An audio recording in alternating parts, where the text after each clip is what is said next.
மீன் குழம்பு எப்படி பண்ணுறதுன்னு பார்க்கலாமா? இன்றைக்கி மீன் குழம்பு பண்ணுறதுக்கு சங்கரா மீனும், சால மீனும் தான் எடுத்திருக்கேன். 2 மீனுமே வந்து கடல் மீனுங்கிறதுனால அதோட ஃப்ளேவர் ஆகட்டும், டேஸ்ட்டாக இருக்கட்டும் அடிச்சுக்கவே முடியாது. ஆனால் மீன் மட்டும் நல்லா கழுவ தான் டேஸ்ட் வரும். ஸோ வந்து ஒரு 9 to 10 டைம் வரைக்கும் நல்லா கழுவி தண்ணியிலே போட்டு வச்சுருந்தா நல்லா பளபளன்னு ஆகிடும். ஆனதுக்கப்புறமா இதோட மெயின் இன்க்ரீடியண்ட்டே சின்ன வெங்காயம் தான்.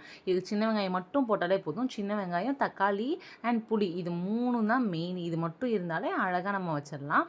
சின்ன வெங்காயத்தை பாதி இதை குட்டி குட்டியாக கட் பண்ணி வச்சுக்கணும். மீதத்தை தான் நல்லா மிக்சியில் வந்து அதுவும் தக்காளியும் போட்டு நல்லா ஃபைன் பேஸ்ட்டாக வந்து அரைச்சி வச்சுக்கணும்.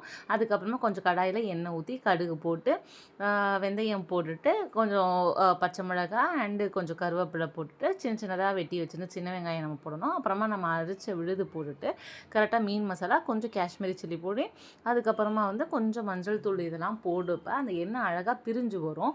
அப்படி இருக்கிறப்ப நம்ம கரைச்சி வச்சுருக்க புளி தண்ணியை ஊற்றிட்டு உப்பை போட்டு நல்லா கொதிக்க விடணும்.